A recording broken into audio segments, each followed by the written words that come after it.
नमस्कार, आप देख रहे हैं कैपिटल न्यूज। मैं हूं प्रफुल्ल गिरी। आज का युग तकनीक का युग है। हर घर में या यूं कहें हर हाथ में स्मार्टफोन है। हर बच्चे तक इंटरनेट की पहुंच है और हर सवाल का जवाब गूगल के पास है। लेकिन एक सवाल है कि जिसका जवाब अब तक किसी तकनीक ने नहीं दिया, और वो सवाल है कि हमारे बच्चे किस दिशा में जा रहे हैं। पलामू से आई ये खबर उस सवाल का बेहद चौंकाने वाला और चिंताजनक जवाब बनकर सामने आई है।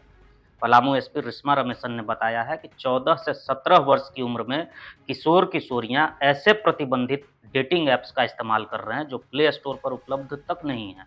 यानी ये ऐप्स वैध नहीं हैं, बैन किए जा चुके हैं, फिर भी किसी गुप्त लिंक या थर्ड पार्टी सोर्स से बच्चों के स्मार्टफोन में आ जा रहे हैं और उनका बचपन, भावनाएं, भरोसा सब डिगा दे रहे हैं।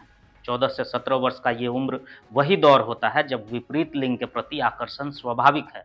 ये एक मनोवैज्ञानिक अवस्था है जो हर किशोर के जीवन में आती है जब शरीर में हार्मोनल चेंजिंग होता है।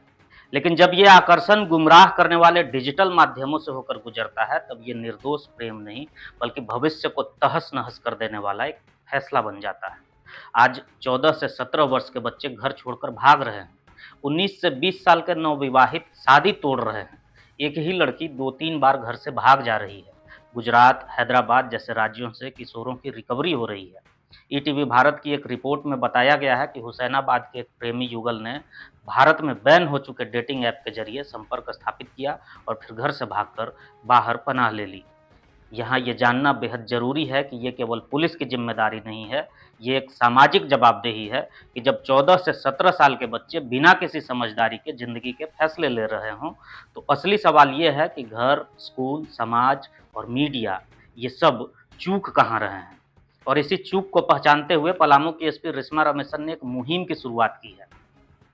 उन्होंने स्पष्ट कहा है कि अब केवल एक क्राइम कंट्रोल का मामला ये नहीं रहा, ये बच्चों के माइंड और इमोशन से जुड़ा हुआ मामला है। पलामू पुलिस अब अभिभावकों को जागरूक करने की एक व्यापक मुहिम शुरू करने जा रही है, जिसमें न केवल माता पिता बल्कि विद्यालयों के शिक्षक और प्रधानाचार्य भी शामिल होंगे। इस अभियान में स्कूलों में काउंसलिंग सेशन, सोशल मीडिया के खतरे और सुरक्षित इंटरनेट उपयोग की जानकारी दी जाएगी। पलामू पुलिस की ये पहल न केवल एक प्रशंसनीय प्रयास है बल्कि ये पूरे देश के लिए मॉडल बन सकती है।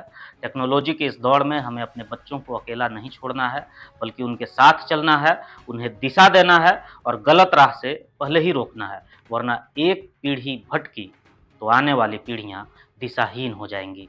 जो है वो पहले का टाइम नहीं है कि खाली नॉर्मल कॉल्स पे, व्हाट्सएप कॉल्स पे लोग बात कर रहा है। अलग अलग डेटिंग ऐप्स और अलग अलग ऐप्स है जो आज के दिन में फ्रीली अवेलेबल है और टेक्निकली उसको ट्रेस करने में भी थोड़ा सा ज़्यादा टाइम लगते हैं। तो स्पेशली हम लोग देखते हैं 15 से 17 वर्ष के या 14 से 17 वर्ष के लड़कियां और लड़के जो है सबसे ज़्यादा इसका इस्तेमाल करते हैं और जो है भागने के फ़राक में रहते हैं और बहुत सारा माइनर मिसिंग लड़कियों का केसेस हमारे पास आते हैं। और ये भी नहीं, जो 19-20 वर्ष में जिसका शादी हो जाता है वो लोग भी इस ऐप के माध्यम से दूसरे व्यक्ति लोगों से बात करते हैं, जिसके कारण जो है फैमिली लाइफ में भी जो है प्रॉब्लम्स आता है। और जब काउंसलिंग के लिए महिला थाना के पास आते हैं तो ये सब बातें जो है सामने आ रही हैं। तो मेरा लगातार जो है पुलिस के द्वारा अभियान चलाया जा रहा है कि इसके प्रति लोगों को जागरूक करने के लिए, स्कूल में जाके बच्चों से बात करने के लिए। फिर भी हमारे पास ऐसे ऐसे इंस्टेंसेस आया है जिसमें जो है एक ही लड़की जो है 2 या 3 बार भाग गई है। तो बार बार माइनर है तो बार बार हम लोग रिकवरी करके आते हैं तो हम लोग काउंसलिंग देते हैं।